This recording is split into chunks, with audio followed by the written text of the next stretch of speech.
Thank you for coming. Thank you for the nice introduction. Welcome to my second last talk as a Columbia professor. So Paul's lecture was sort of a survey of everything we know, or many of the things we know on induced subgraphs, and then this talk, and then the two talks tomorrow will do more details about things that Paul had mentioned. And so what I'll start on today and possibly continue tomorrow is talking about something called perfect graphs.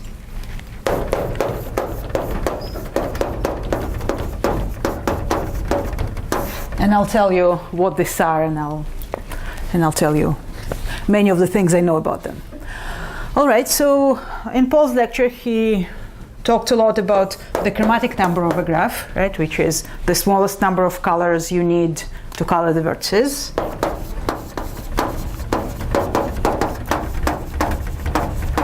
And the clique number of a graph, and that's just the biggest number of vertices you can find that are all pairwise adjacent. And it's obvious that the chromatic number is always at least a clique number, right? Because if I give you a graph and it has 10 vertices all pairwise adjacent, you have to color each of them with a different color, so you need at least 10 colors. And then there's a, when you get an inequality that's so easy to prove, what you do is ask when you get equality, what cases of equality are there? So question: for which graphs G are chi and omega the same? All right, and so if you start thinking about this question, turns out it's a nice question. And there are many, many examples you can give where this is true. And there are, well, many of them are nice examples, so let's try some. For example, if you look at bipartite graphs.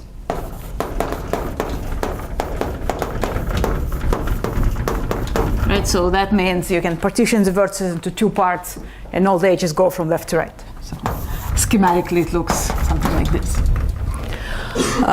So chi is 2, omega is 2, and you're happy. You can take complements of bipartite graphs. So you know what the complement of a graph is? It's when you start with a graph and then you build a new graph with the same vertex set and two vertices are adjacent in the new graph, if and only if they're non-adjacent in the old graph, right? So the complement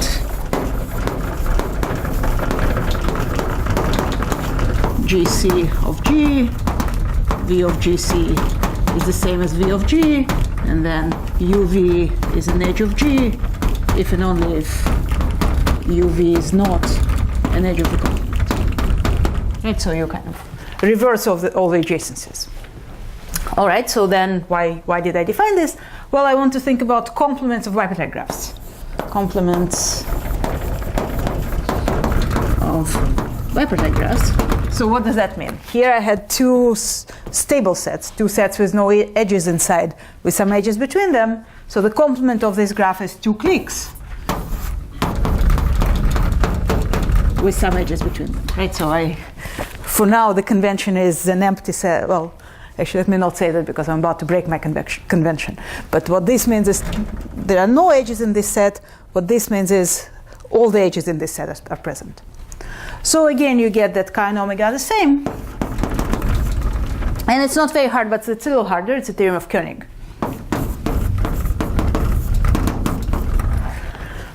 There are some other constructions you can make. There are, for example, comparability graphs.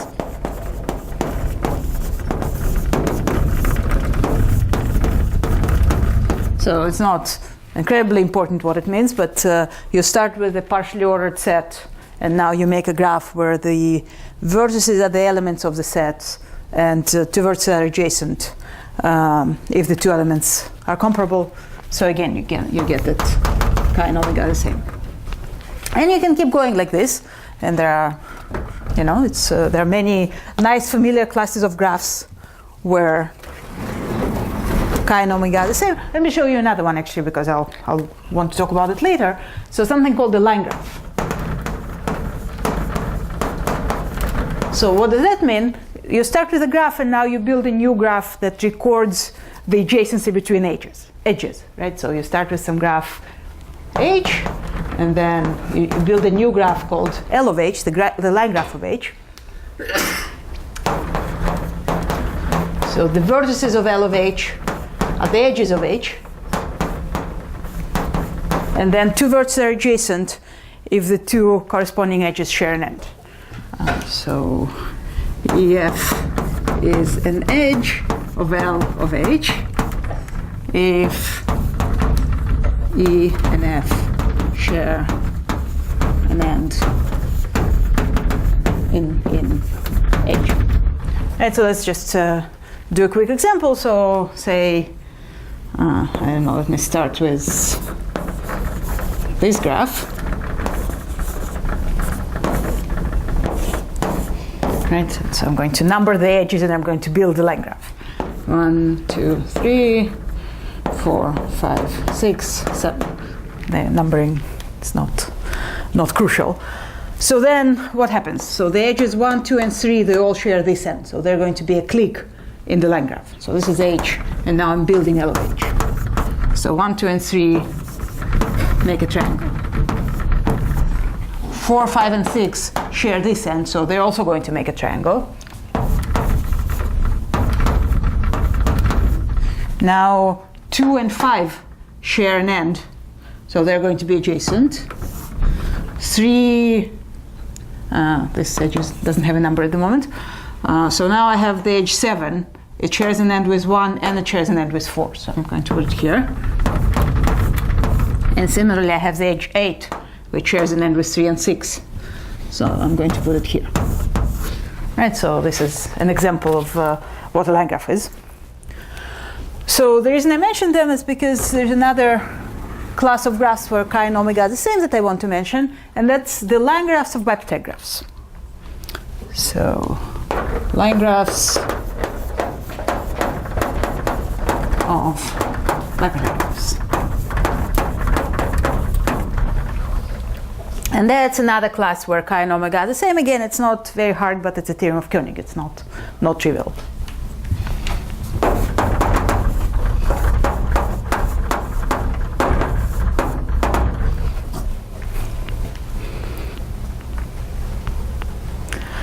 And let me mention one more. So far we had bipeptide graphs, complements of bipeptide graphs, line graphs of bipeptide graphs. Now I'm going to combine everything together, and I'm going to say complements of line graphs of bipeptide graphs. So complements of line graphs of bipeptide graphs. Again, chi and omega are the same. Again, it's a theorem of Koenig. All right, so far I mentioned a few graph classes with chi and omega being the same. They're more or less natural. They're, the more graph theory you know, the more natural they are. But anyway, so now let me give you a bad example. Let me give you an example I don't like. So I take my favorite graph on at most 99 vertices, and I take a clique or a complete graph on 100 vertices, and I put them next to each other with no edges between them. So then what happens is the clique number is 100, right? I see this clique of size 100 sitting there. The chromatic number is also 100, because just give everybody here a different color and give everybody there a different color, but use the same set here and there. But somehow this is not really informative about the graph, right? I don't really know what's going on here, and that's where sort of all the action is. In the other examples, it was an honestly constructed class of graphs. You could understand what it was. Here, this is a mystery. So what you want to do is ask a better question than this one, so that the other examples, the answer would still be yes, but the mystery graph, the answer would be, would depend on the mystery, would depend on this. And this better question or better definition is exactly what perfect graphs are. Claude Berge came up with this definition in the 1960s. So definition, G is Berge, G is perfect if chi equals omega,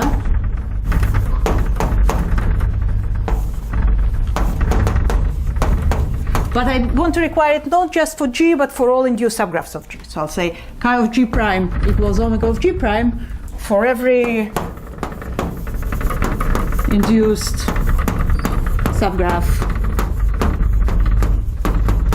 G prime of G. And Paul already defined what induced subgraphs are, right? So that means you're allowed to delete vertices, and you delete all the edges incident with the vertex you deleted, but that's it. If you decided not to delete this vertex and not to delete that vertex, and there's an edge between them, you have to keep it. All right, so this is due to Berge, 1961. All right, so what happens with this definition? Well, it's probably exactly what we wanted, because if you think about it for a minute, if you delete a vertex, say, from a bipetite graph, you get another bipetite graph. If you delete a vertex from the complement of a bipetite graph, you get another complement of a bipetite graph. So these guys and these guys are still perfect. And the same is true for all the other examples, right? So deleting a vertex from a comparability graph just means deleting an element from the poset. Deleting a vertex from a line graph of a bipetite graph, that's deleting an edge from a bipetite graph, and then taking line graphs. And the same is true here. So in all the examples that I promised are nice, it's true that every induced subgraph is still in the class. So they're all perfect. But for this guy, I don't know, maybe it's perfect, maybe it's not. Delete all of these vertices, and now you have to be honest. Now you have to think about this part. So this is sort of a good definition in this sense. It turns out that these perfect graphs have other nice properties too. For example, so there are various algorithmic problems that are NP-complete for general graphs, but you can do them in polynomial time for perfect graphs, such as finding the clique number, such as finding the biggest size of a stable set. You can do the same problems. You can do the weighted version, right? When you put weights on vertices and you ask what's the heaviest clique. Again, NP-complete in general. You can do it in polynomial time for perfect graphs. So it's a nice class of graphs in many ways, but there are two interesting things about in particular that I want to mention, and these are two conjectures that Berge made right around the time when he defined this class. So conjecture 1, 2 conjectures of Berge about perfect graphs.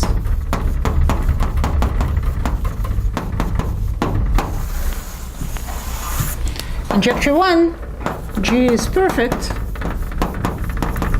if and only if the complement of G is perfect. Right, this is really surprising. I don't know, to me this is really surprising. You start with some definition that has to do with the clique number and the chromatic number, and then turns out if you go to the complement, where everything is different, still true. And then the second conjecture, I want to tell you something else before I mention it. So the second conjecture basically is a characterization of perfect graphs by induced subgraphs. So induced subgraph characterization.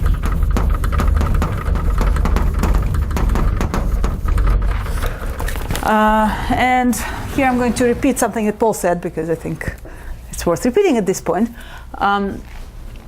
So what does it mean induced subgraph characterization? That means I want to list some graphs that do not appear in a perfect graph as an induced subgraph, and then I want to say this is it. This is if and only if.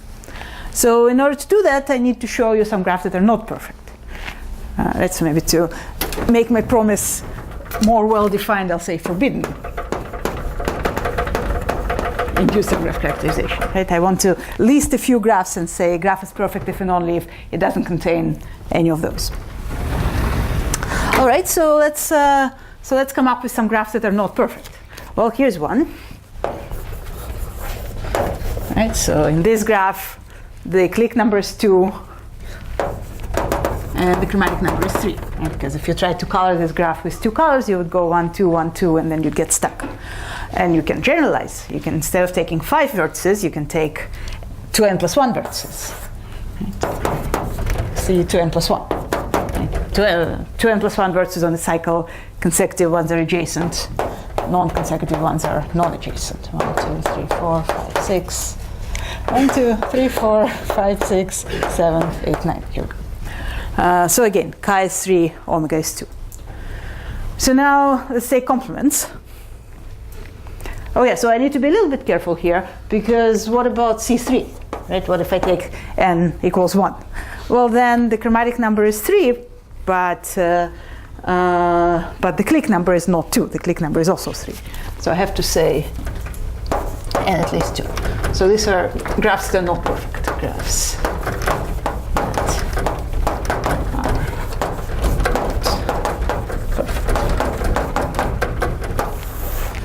Okay, so now let's do another one.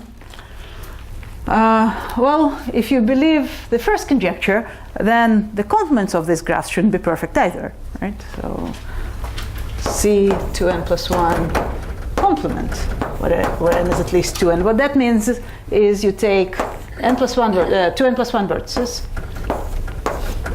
1, 2, 3, 4, 5, 6, 7. And then you make consecutive ones non-adjacent. Right, put them on a circle. Consecutive ones non-adjacent, non-consecutive ones adjacent. So for example, I don't know if it's worth drawing. I guess I already started.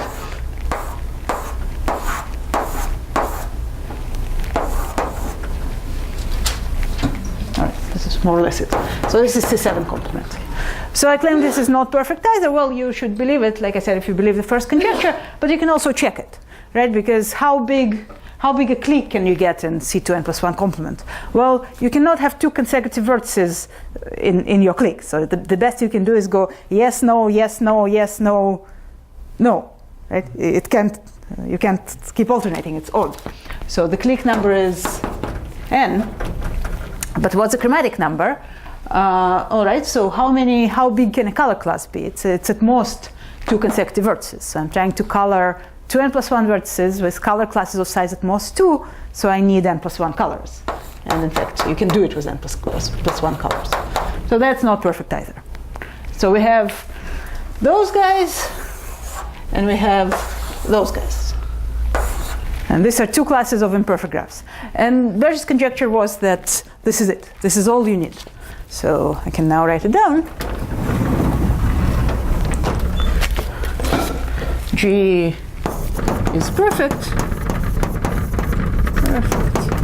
if and only if now induced subgraph of G is C2n plus 1 or C2n plus 1 complement, and n is at least 2. So an historical point that actually not clear to me, I always ask this question, but nobody told me the answer yet. Why did Berger make both conjectures? Right? So if you believe this, you should believe that, because this is invariant after taking complements. So did he not quite believe this? And so he said, well, maybe this is false, but that surely is true? Or did he just think this is too hard? You know, people should get some credit for proving that? I mean, I don't know. I'm curious. So anyway. Or did he only make one, and the other one just is attributed to him?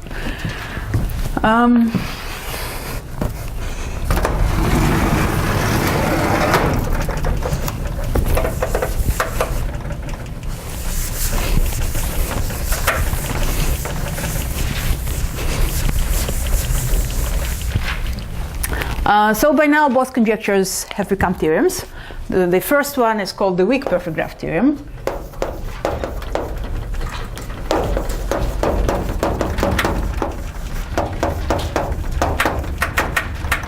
And this is a theorem of Lova's from probably 1972. And he proved that conjecture 1 is true.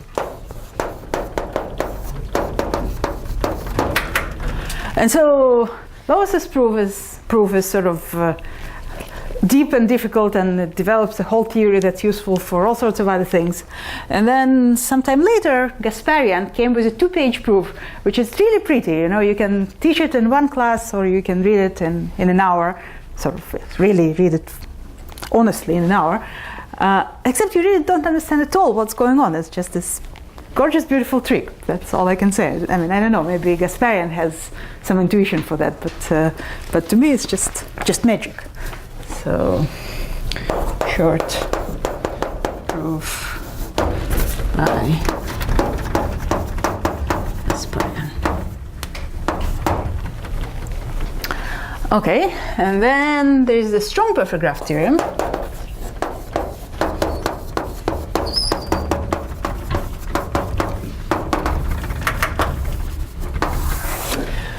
And that's so that's later. That's 2006, and this is so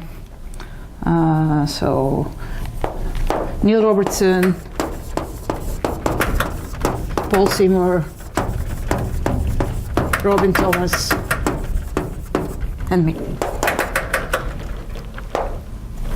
And this is, well, it's a little hard to say with theorems, right? There's the year it was proved, and then there's a year when it was written down. Hopefully that's more or less the same year. And then there's the year when it was published, and that really kind of, nobody has any control over that, or at least somebody does, but we don't know who. Anyway, so 2006 is when it was actually published. 2003 is when it was proved. And so what I want to do now is talk a little bit about this proof. All right.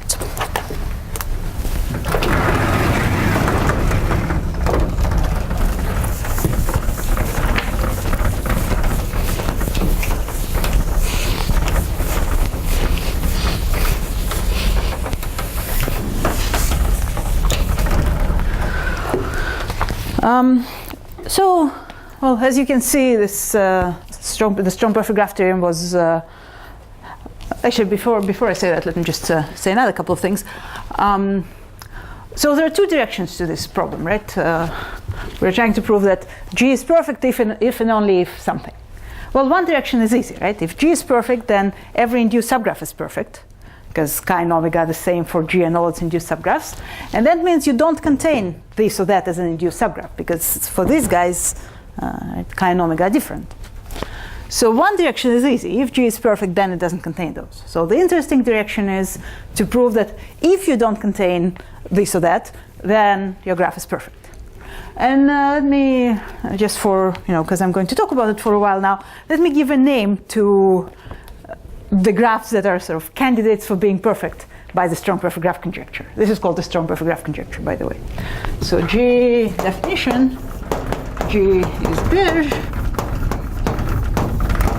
if no induced subgraph of G is C to n plus 1, where n is at least 2, and no induced subgraph of G is C to n plus 1 complement, where n is at least 2.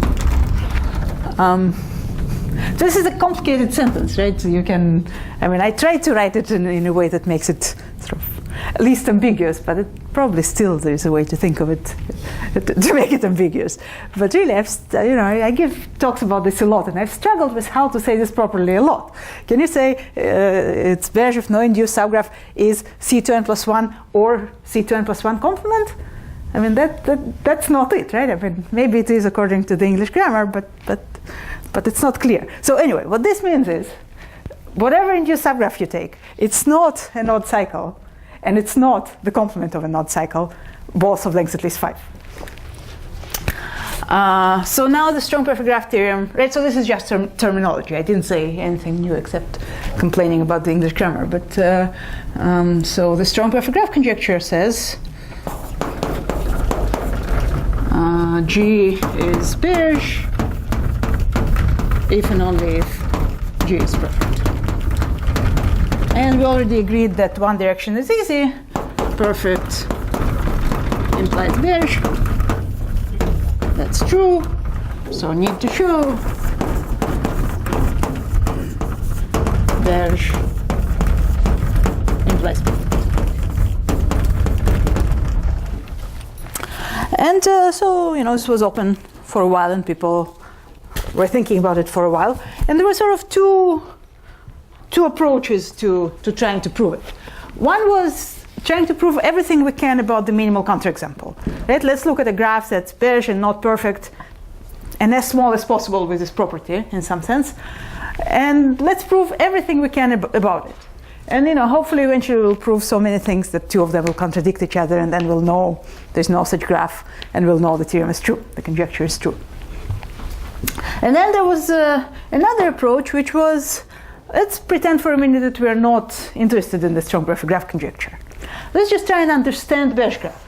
Let's try and find a way to construct all beige graphs. Let's try and find a way to describe all beige graphs, in the sense that Paul was talking about in his lecture.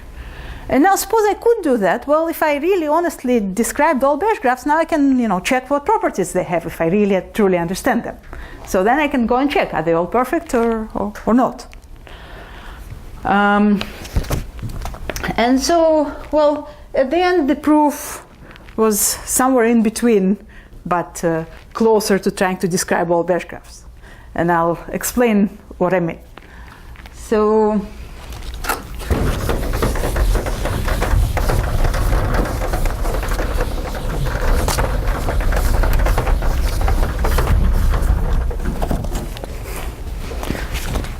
I'm going to write down a triple of what I call meta-theorems, or theorems in quotes. And I'll convince you that any triple of theorems that looks like that you prove would give you the proof of the strong perfect graph conjecture. So a winning triple.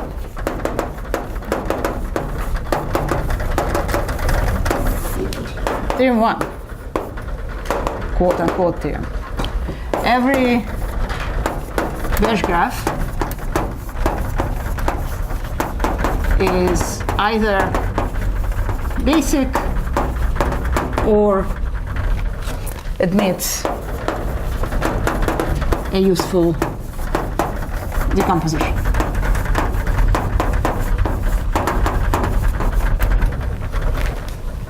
Theorem 2. Every basic graph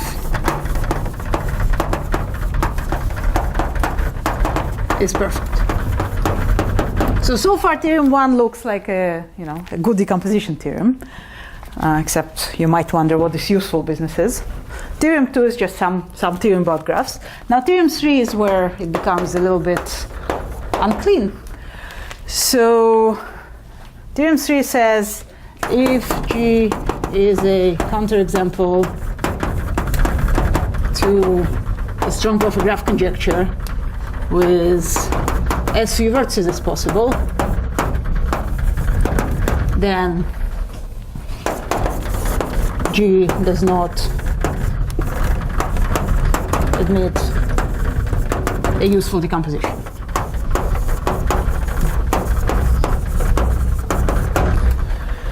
Right, so until now, it's what I said, we kind of forget that we're trying to prove the strong perfect graph theorem. Theorem 3 is clearly tailored to get the strong perfect graph theorem. But now let's just convince ourselves that any triple like this would be a win.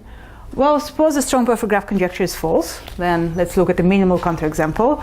It's a graph that's beige and not perfect. Now let's use theorem 1 on it. So because it's beige, it's either basic or admits useful decomposition. Case 1, it's basic. Well, that's a contradiction to theorem 2, because theorem 2 says every basic graph is perfect and my graph wasn't. If it's not basic, then it admits a useful decomposition, and then we just immediately get a counterexample to theorem 3. So anything like this that you can prove would be a win. And in fact, that's how the proof went. That's exactly what ended up happening. So what I'll do next is fill in some details, tell you, make these theorems in quotation marks into actual theorems, and then we'll move on to other things. And I'll show you some more actual proofs.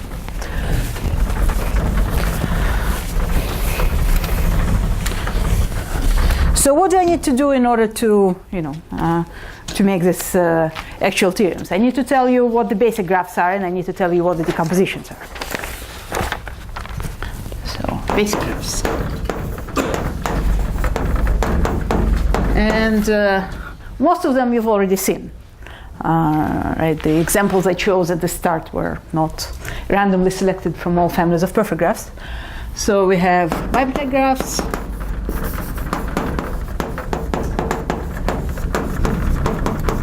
we have complements of bipartite graphs,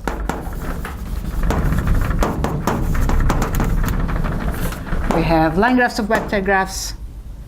So I'm just going to write down L of BIP, okay. Line graph of bipartite graphs.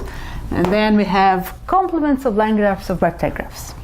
L complement of BIP, right? So you take a bipartite graph, you take a line graph, you take the complement. And these were sort of, by the time the theorem was proved, most people in the community believed that these classes were important and probably they'll appear somewhere in the proof in some way. But then it turns out there is something else that you need, at least for the proof in its current state. So something called double split graphs.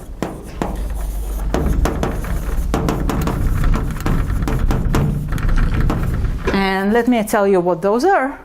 So this basically, as far as I know, were invented for the proof. So let me maybe briefly mention what a split graph is. First of all, a common double split graphs have very little to do with split graphs, but nevertheless I'll say what split graphs are because they're somewhat related in spirit. So G is a split graph if the complement of G can be partitioned into a clique and a stable set. Whereas a stable K is a clique. Right, a stable set means there are no edges inside it. So we have bipartite graphs, that's the union of two stable sets. We have complement bipartite graphs, that's the union of a clique and a stable set. These are in between. It's a union of a stable set and a clique.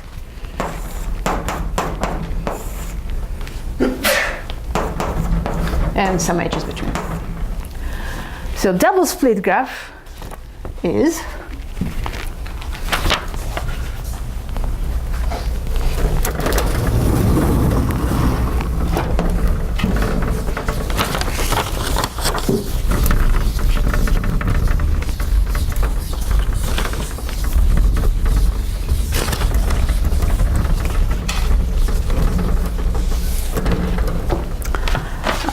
so instead of a stable set, I'm going to have a matching. Just an induced matching, right? A bunch of disjoint edges with no edges between them.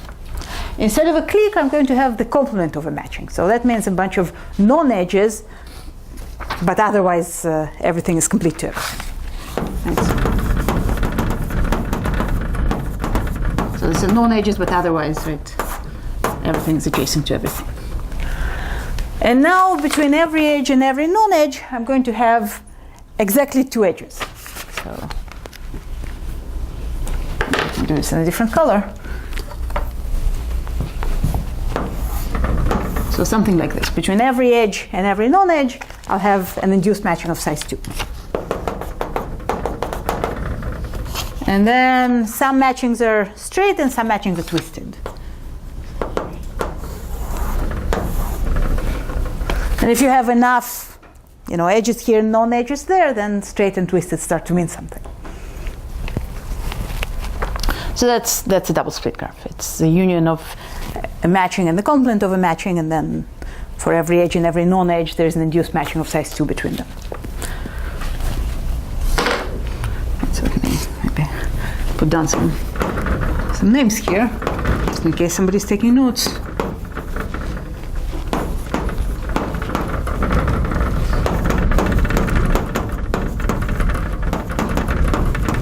For every ij, so for every I between 1 and m, and j between 1 and k, I have either this ai, bi, cj, dj, or that AI, BI, CJ, DJ, right? All right, so this is a double split graph. So is C1 adjacent to C2 or? Is C1 adjacent to C2? Yes. So among the C's and the D's, the only known edges are C1, D1, C2, D2, and so on.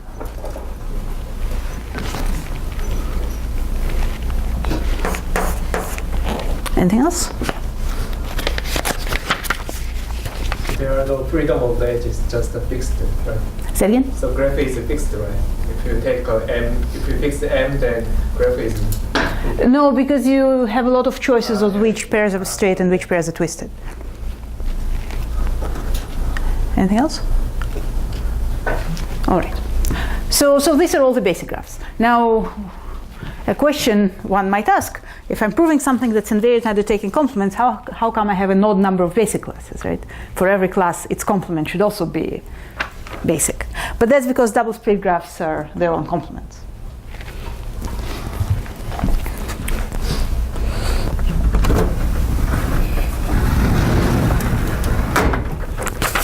All right, so now what do I need to do next? Next, I need to describe the decompositions.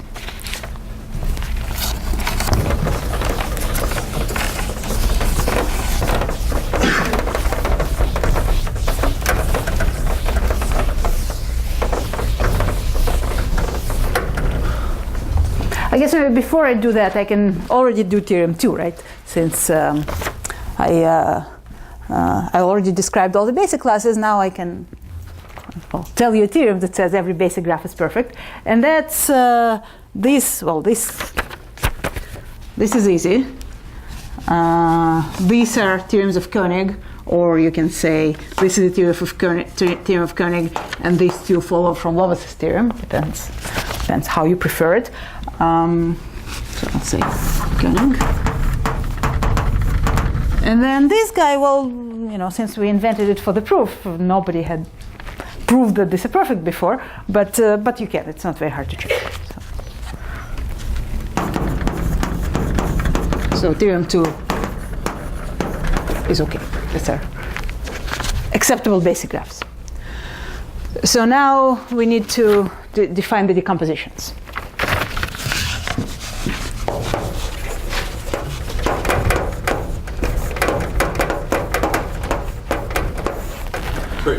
Double split graphs, are those things and their induced subgraphs? So if you depends how much you torture the graph before you call it an induced subgraph, right? If I delete both of these, that's not. If I delete one of these, it has a decomposition. So you don't need to include the induced subgraphs. And it actually turns out that for many future applications, you do want to look at a class which is this closed under induced subgraphs. It's much easier to think about that than think about the decompositions. But anything else? All right, so let's do the decomposition. So the first decomposition is what's called a skew partition.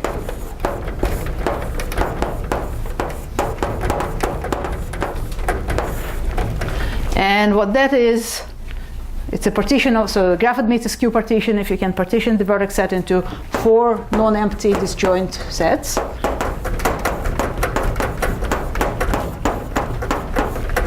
Dot means disjoint union, and they're all non-empty.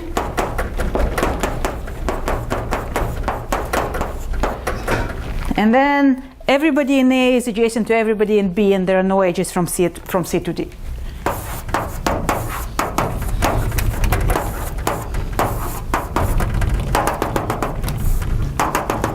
Right, so I'm not telling you what's inside of each of the sets. I'm not telling you what edges I have, between A and C, or B and C, or A and D, or B and D. But I am telling you that everybody here is adjacent to everybody there, and there are no edges from here to there. So what that means is that if you delete A union B, the graph becomes disconnected. And if you delete C union D, then the graph becomes disconnected in the complement. So this is nice because it's invariant under taking complements, which is somehow in line with everything we believe about perfect graphs. So it's kind of nice and elegant in this sense. And that's a definition due to Chvatal.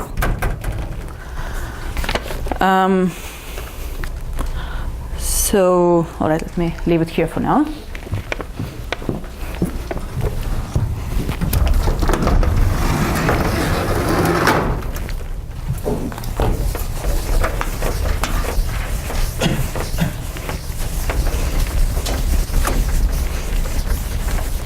Oh yeah, and one thing I want to say about skew partitions that, as you can see, if you think about it for a little bit, a graph admits a skew partition if and only if its complement does, right?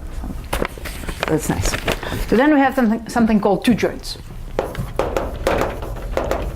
and what that means that you can partition the graph into two parts called top and bottom, and then there are two important sets in the top called A1 and B1. And there are two important sets in the bottom called A2 and B2. And everybody in A1 is adjacent to everybody in A2. Everybody in B1 is adjacent to everybody in B2. And there are no other edges from top to bottom.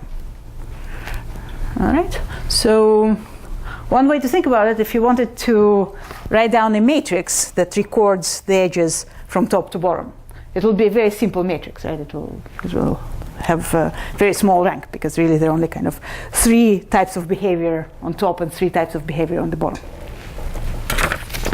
And there's some non-degeneracy conditions. So for example, I want to be a little bit careful if I have an edge that's not in any triangles. Right, so it has some neighbors like this and some neighbors like that and some people here. Well, so far, according to my definition, this is a two join, but it's not.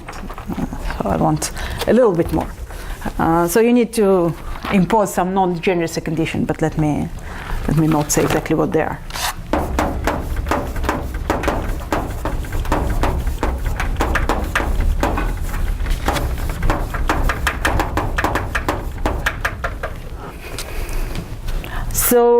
So one thing about two joins is that this is not invariant under taking complements. For a graph to admit a two join or for its complement to admit a two join, these are two different things.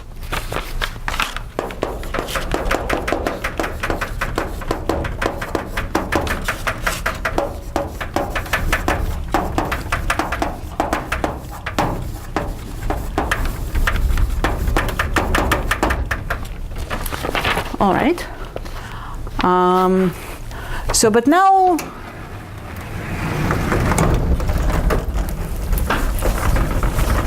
I can tell you theorem 1 because we have enough. So theorem 1.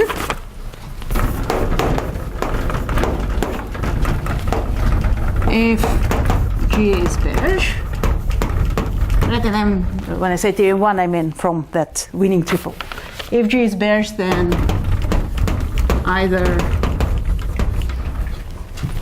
G is basic, meaning G is bipartite, or G is complement bipartite, or G is line graph of a bipartite graph, or G is the complement of a line graph of a bipartite graph, or G is double split. Or, and now we have, so this is outcome 1, 2, 3, 4, 5. And now we have the decomposition. 6, G admits a skew partition.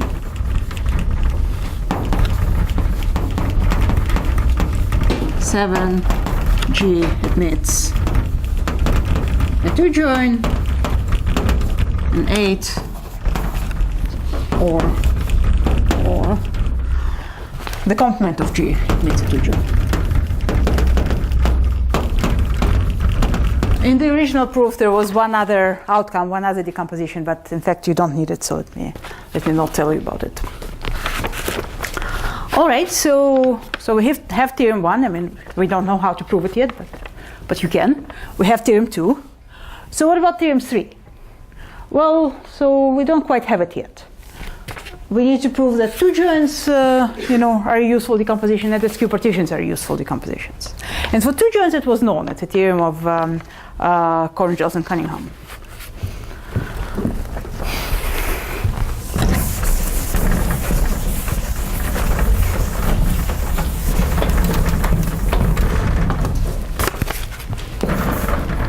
So theorem 3.1, two joins and two joins in the complement are useful. What about skew partitions? Well, we don't know. And in fact, we didn't know until we proved the strong perfect graph theorem. Right? After you know the strong perfect graph theorem, every decomposition is useful because there is no minimal counterexample. But we couldn't prove that skew partitions are useful until we proved that. So what we had to do was restrict the skew partitions that we are allowed to use. And then that restricted family of skew partitions we could prove were useful. And the restriction is something called balanced skew partition.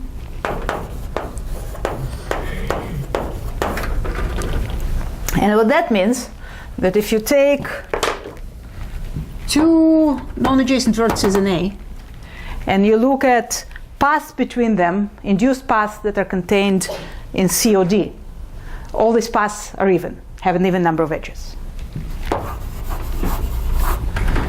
And the same, right? So the same if I look at the paths between these two vertices with interior in C, and the same if I take two vertices in B and look at paths between them with interior in C and D.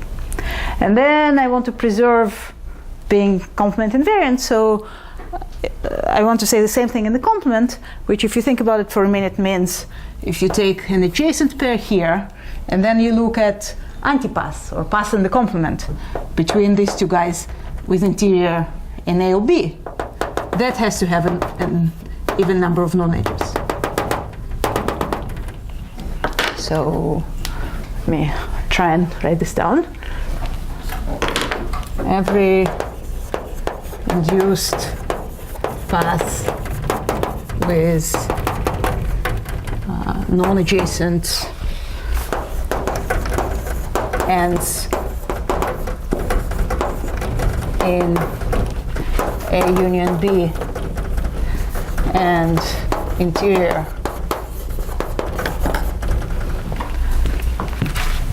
in C union D is even, and every induced antipath with ends in C union D and interior in A union B is right. So I think this is the same, but if there is discrepancy between the word and the picture, you should look at the picture. So then, okay, so not all skew partitions are like this, right? So we're not allowing all skew partitions, we're only allowing some skew partitions. So that means proving theorem 3 becomes easier. So in fact, it's a theorem. Oh yeah, so I should have written this here. So theorem 3.1 is due to Chudnovsky and Cunningham. And then we have theorem 3.2. And that's our theorem. So balanced skew partitions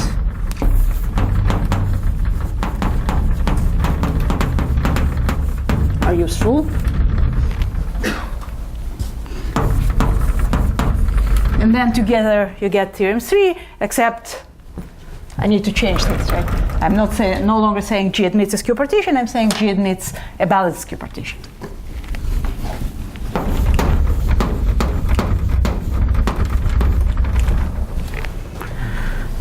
And then everything is consistent with everything, and we get this triple. Okay. Theorem 3 is theorem 1, theorem 3.1, and theorem 3.2.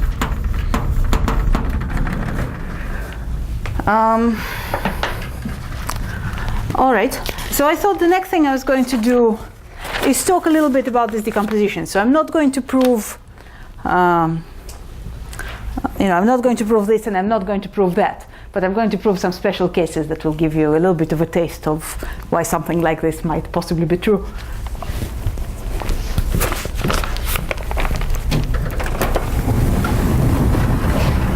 Unless there are questions. Are there questions?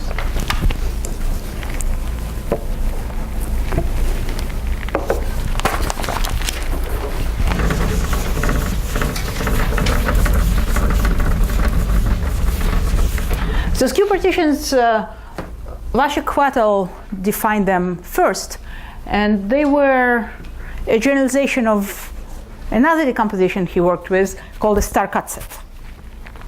So star cut set, and what that means is it's a skew partition where one set has size 1.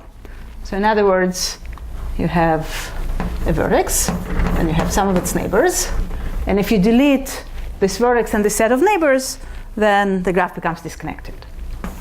So it looks like this. Right, so V as subset of n of V, and then G delete S union V is disconnected. Right, so V is allowed to have more neighbors here and more neighbors there.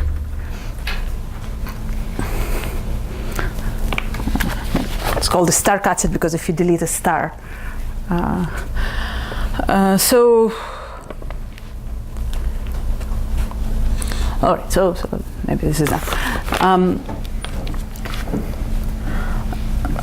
So he defined star cut sets, and Chvátal defined star cut sets, and he used them to prove that some subclasses of Beige graphs were perfect, and that was nice. And one might think for a minute that maybe it's enough to just use star cut set as a useful decomposition, but that's not true, because what you can do is replace V by many copies of itself, and you can check that the graph remains perfect, and you can you can check that the graph remains Beige, and it's a theorem of Lova's that the graph remains perfect. But then you've killed your star cut set, so you need to do something else, and the something else was a skew partition. So this is sort of an advanced aside. But what I want to do really is prove that star cut sets are useful.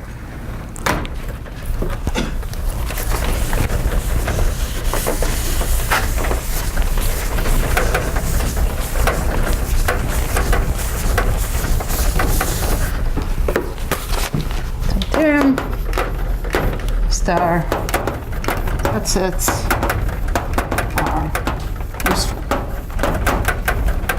And this is Chvátal. All right, so here I am. I have my minimal counterexample to the strong perfect graph conjecture. Right? It's a perfect graph. It's a Beige graph, not perfect, and as small as possible with that property. G Beige, not perfect.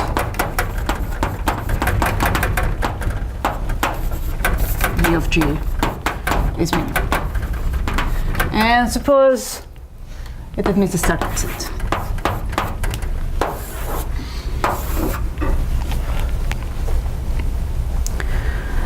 All right. So that's not meant to be there. So now what you do is you look at this half and that half. So obviously if I delete some vertices, the graph remains Beige. So by the minimality of V of G, this half is perfect and that half is perfect. And that means I can color this half with omega of G colors, and I can color that half with omega of G colors. You have to remember, we haven't talked about that for a while, but being perfect means you can, the clique number and the chromatic number are the same. Okay, so I have some coloring of this part and I have some coloring of that part. And in particular, this vertex is colored some color in this part, and this vertex is colored some color in that part. So I can assume it's the same color. I can assume it's color 1. So where is color 1? Well, it contains this vertex. That means in this part, it doesn't contain anything from here. And in that part, it doesn't contain anything from here, right? Because it's a color class. So one contains this vertex, and otherwise it has some vertices here in this half, and it has some vertices here in that half. Right, so let's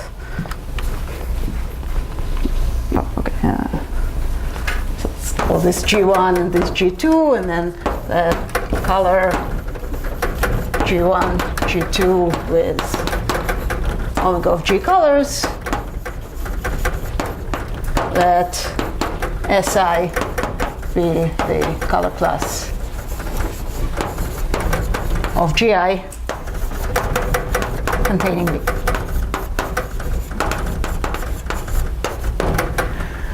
All right, so now I'm going to continue here.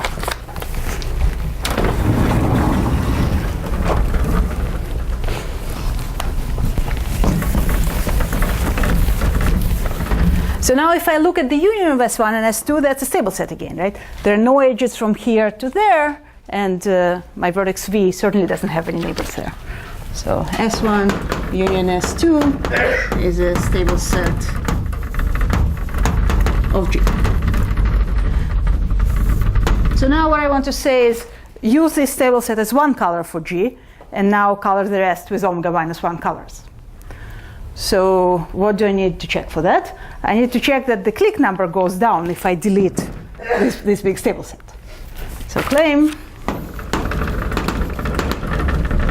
omega of G delete S1 union S2 is at most omega of G minus 1. Right, if that were true, I can just, right, so this graph is Bayesian not perfect, I can color it with omega G minus 1 colors, and I'm done. If we leave the claim, color G minus S1 union S2 with omega G minus 1 colors, get a coloring of G with omega colors, omega of G colors. Okay. And that's all we needed to prove, because all induced subgraphs of G are perfect by the minimality of Vg. Okay, so all I need to check is that this stable set meets every clique of size omega in G. But I claim that's true, because let's look at this picture. Well, this part of S1 meets every clique of size omega in here, because it's part of the coloring of this with omega colors. This stable set meets every clique of size omega in there, because it's part of a coloring of this graph with omega colors. And I claim there are no other cliques of size omega, right? There's not a clique of size omega that's, no clique of size omega meets both this and that, which means, or no clique at all, which means every clique of size omega is either contained in G1 or contained in G2. So, proof of claim, every clique of G is either a clique of G1 or a clique of G2. All right, so this is not all the proof, but enough of it. All right, so star cut sets are useful, and okay, maybe one more sentence. So S1 here in S2 meets every omega clique. All right, so if you think really hard, proving that balanced Q partitions are useful is a generalization of these ideas, but only if you want to believe that.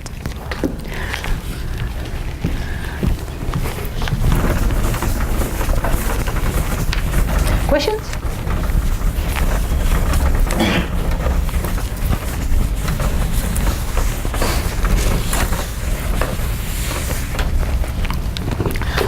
So this was kind of a taste of this theorem. Now let me give you a taste of that theorem. So I don't want to think about about two joints because that's hard. But let me think about I don't want to think about two joints because it's hard. But let me think about one joint. So what's a one joint?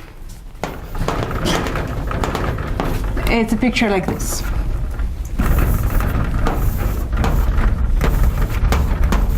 You need to remember. Oh, I don't need to remember. This is a two joint. So in a one joint, instead of having two important sets that are complete to two other important sets, I guess let me draw it in the same way. This is a one joint. Right? So A1 and A2 are empty. Now let me draw it the way I always draw it. So we have C1 and A1 and A2 and C2. Right? So four sets, and let's say C1 is non-empty. So all four are non-empty.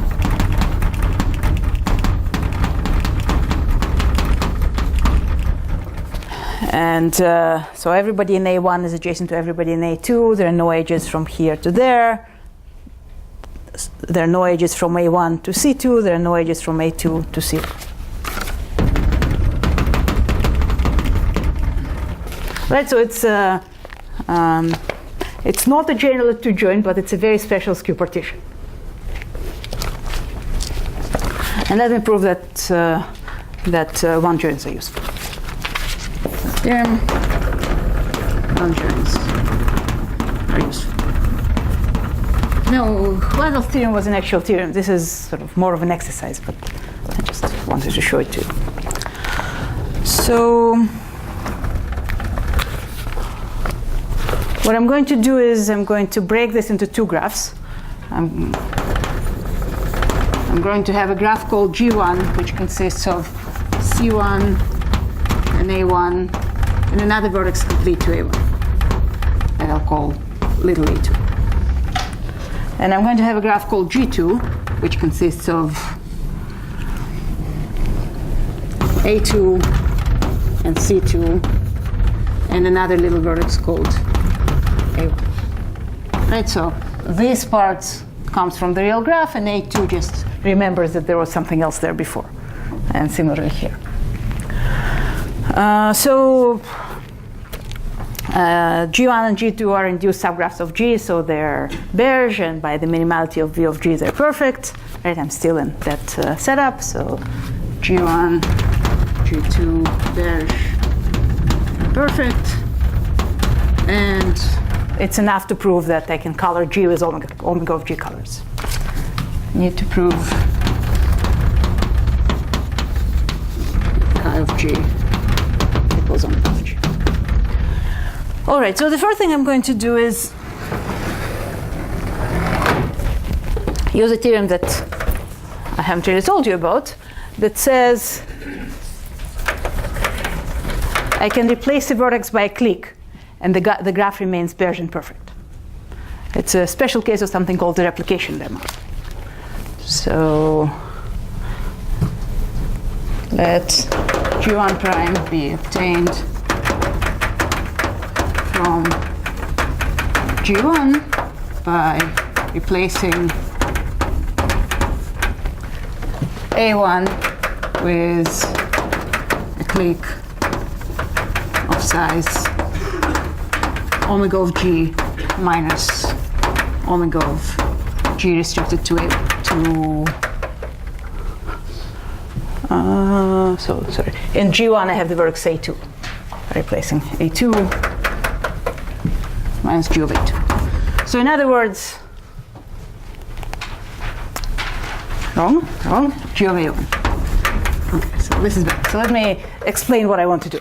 I want to take A2 and I want to put as big a clique instead of it as I can without driving up the total clique number. So what that is exactly this. Right? There's some clique living in there. I can put a clique which is omega minus that instead of A2. And then I do the same thing to G2 prime. So now I have two graphs Right, I have C1 and A1 and the clique sitting here, complete to A1. This has size omega of G minus that thing. And then and this is called G1 prime.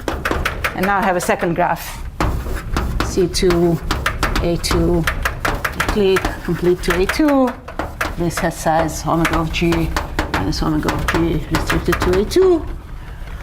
And this is called G2 prime.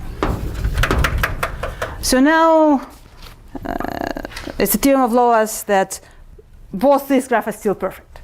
It's not trivial, but it's true.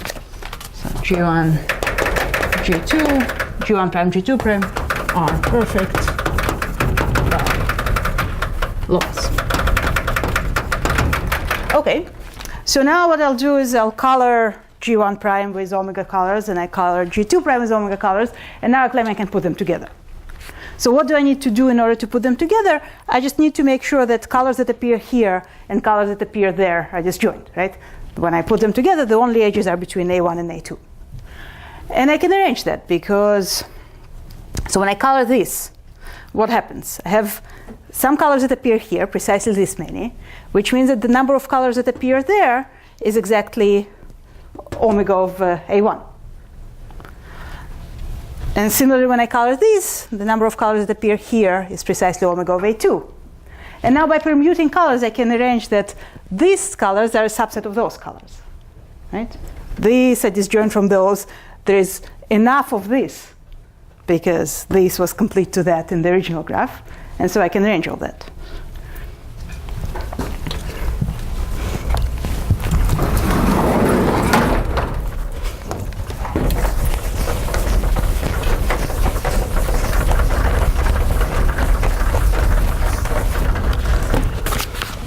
Color G1 prime, only omega of G restricted to A1 colors appear in A1. Color G2 prime, same thing. Now permute colors so that the colors on A1 are disjoint from the colors on A2, and now we can combine and get a coloring of G. Combine to get the coloring. All right, so this is why two joints are good for you, and you can also prove, this is why one joints are good for you, and you can also prove that two joints are good for you. All right, questions? So anyway, G1 prime and G2 prime, why they are perfect? So that's hard. That's a theorem of Loas, yeah. So what is the assumption? The assumption is that if I take, it's called the replication lemma. Yeah, no, that's actually a good question. It's definitely worth saying. So the replication lemma says that if you take two perfect graphs and substitute one for a vertex of the other, then you get another perfect graph, right? So I have, I don't know, H and F. And then I'll choose my favorite vertex in H. Here it's neighbors, here it's non-neighbors, right? So this is H. And now I take a copy of F, and it says this is N, this is M. I take a copy of F and I replace this vertex by a copy of F. So I make F complete to N and anti-complete to M. Right? And so if H and F are perfect, then this is perfect. And what I did here was take the graph G1 and substitute a clique or a complete graph for one of its vertices. All right? Anything else?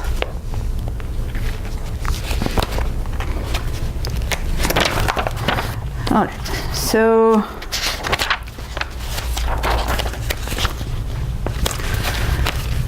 So what I want to do now is talk a little bit about the proof of the strong graph conjecture, and then that'll be enough for today. That I've been doing for a while. To talk a little bit about the proof of theorem 1, and that'll be enough for today. The theorem one is the one that says every Bayes graph is either like this or like that, or admits a decomposition.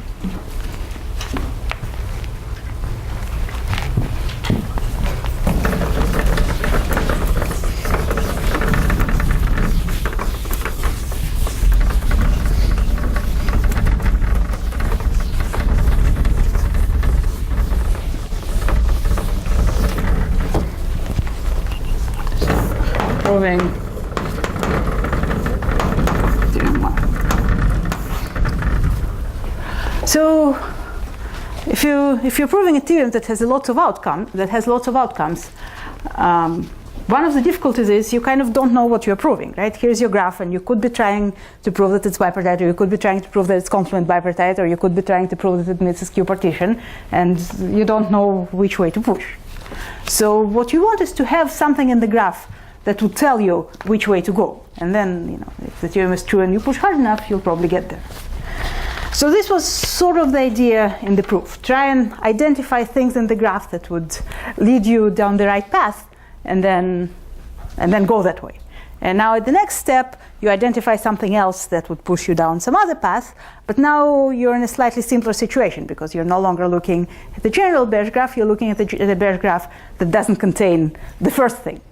And now step 3 is you don't contain the first thing and the second thing, and now you can identify the third thing, and so on and so forth. So let me say this a little bit more coherently. It's a proof idea.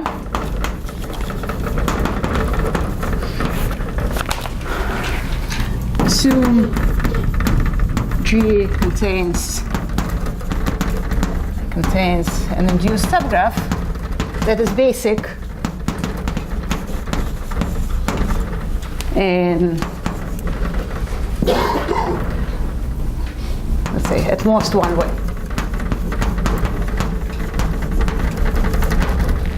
Prove that G admits a decomposition or belongs to one basic class.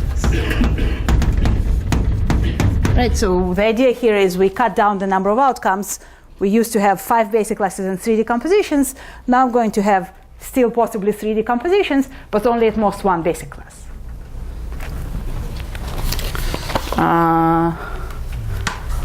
So let me do a quick example of a theorem like that. So theorem, if G contains, right, and this is all about the Bayes graph, G is Bayes. If G contains this,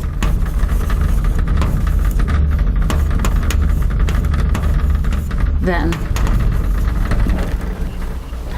G admits a balanced skew partition. BSP means balanced skew partition.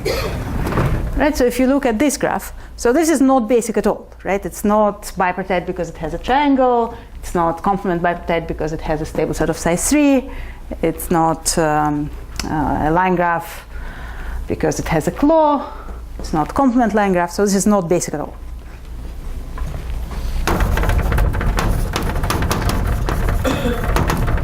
And in fact, this graph admits a skew partition. If you call this A and those B and this C and this D, then you can see it's a skew partition. And it turns out that you can give rules for how to grow the skew partition. You can look at all the other vertices and say, this vertex should go to A, and this vertex should go to B, and this vertex should go to C, and that vertex should also go to B. And you can extend this skew partition.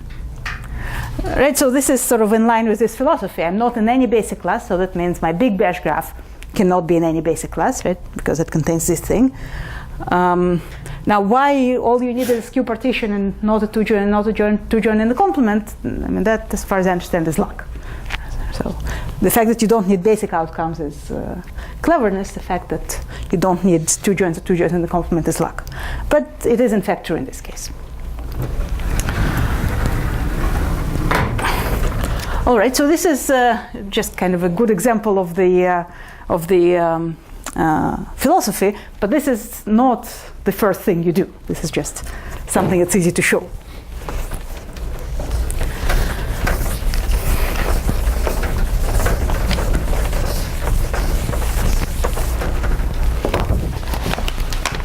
So in fact, right, there are 9 steps in the proof.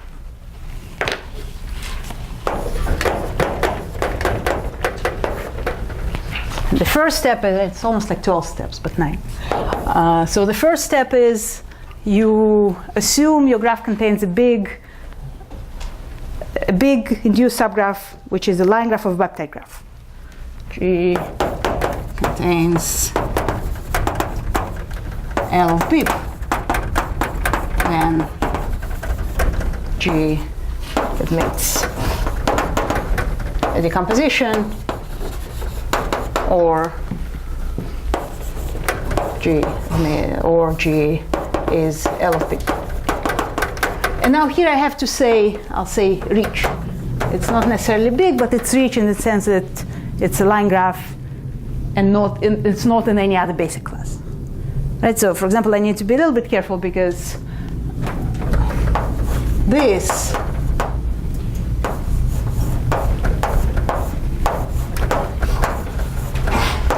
graph, it's a line graph of a subdivision of K4. It's a line graph of a bipeptide graph.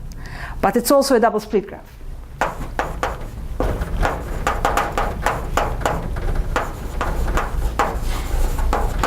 And it's also the complement of a line graph.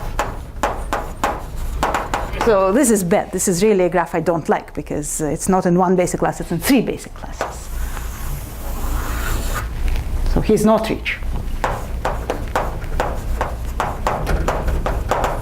But what I want to say is something much better than that. All right, so that's the first step. Then the second step is, so let me show you another graph that's not reach.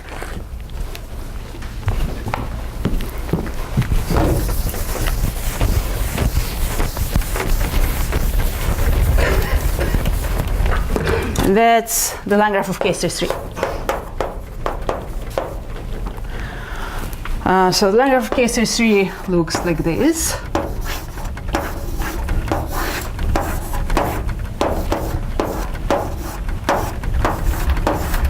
And if you think about it, it's self-complementary.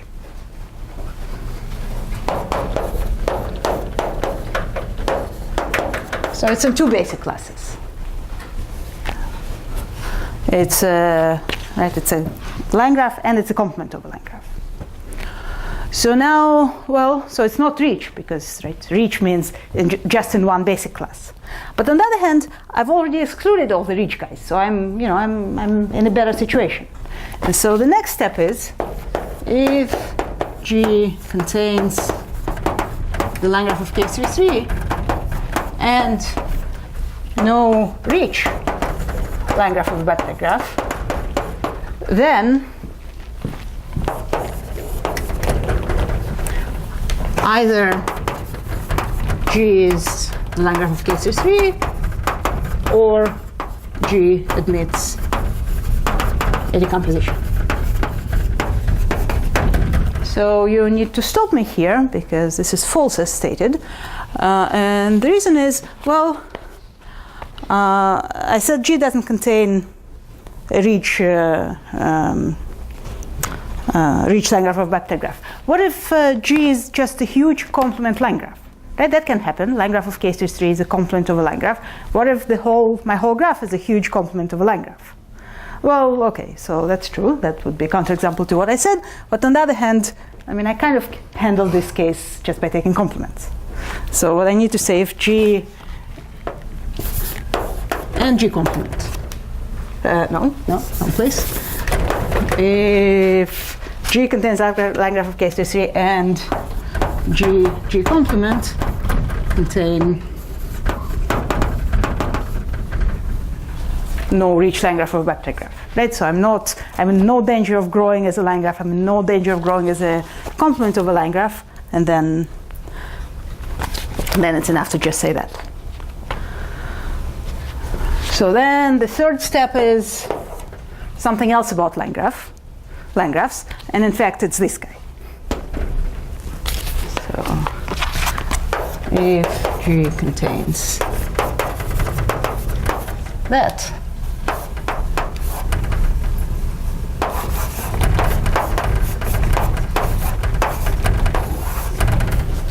but nothing better. No reach line graph, no line graph of K3, and nothing better, and no line graph of K3, and no reach line graph of vector graph in G or G complement, then so this graph, I had this graph when we started thinking about it. The problem with it was that it was a line graph and the complement of a line graph and a double split graph. Well, now we've eliminated all the other possibilities. Now it's a double split graph. So then G is double split or admits decomposition. So now we're finally done with line graphs.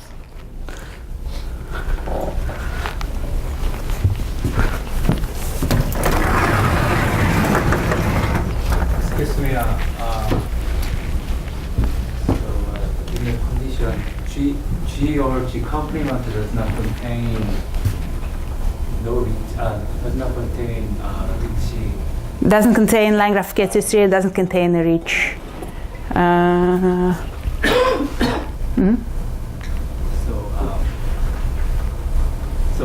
So Can you clarify the condition? Yes. So I contain this graph. I'm cheating here a little bit. So it's this graph and a couple of others. But for now, let's just say this. So it's I do contain this, but I don't contain anything that I handle at this step or at that step. So what does that mean? I don't contain a reach line graph of a vector graph in G or in G complement. So neither in G nor in G complement. I don't contain the line graph of K3 in G, and I don't contain the line graph of K3 in the complement, because then I could have used this theorem. But I do contain whatever is left from line graphs. And what's left from line graphs is this and maybe a couple of others. All right?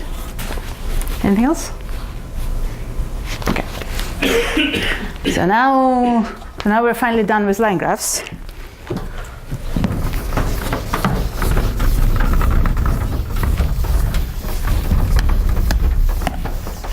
So now the next step is what's called an even prism. So for no L of BIP of any kind in G or G complement, but there is what's called an even prism.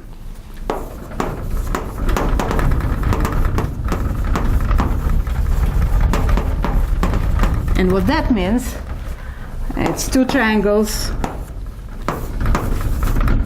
with three induced paths between them.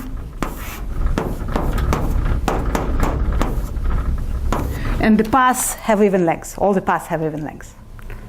So it is a very small line graph. It's a line graph of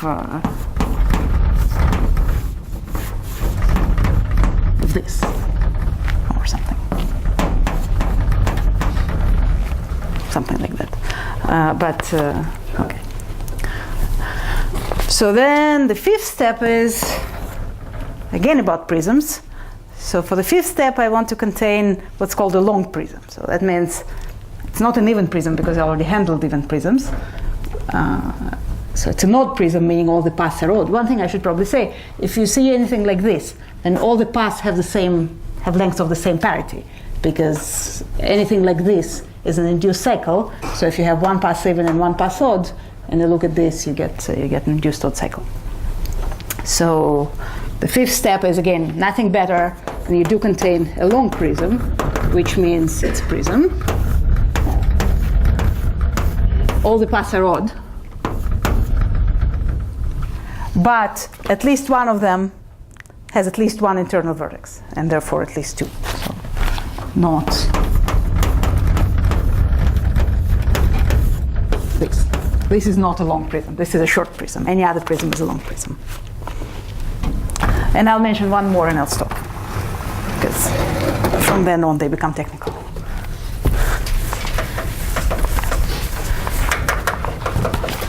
So the next step is what's called a double diamond, and that's just an honest graph. So far, this were all right. A member of an infinite family of graphs. A double diamond is an actual 8-vertex graph, and it looks like this.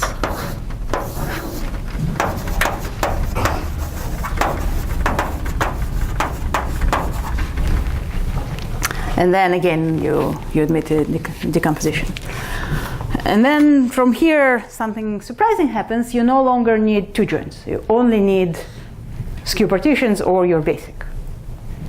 And because we already handle line graphs, you're never going to be a line graph. You're going to be basic, either bipartite or complement bipartite graph.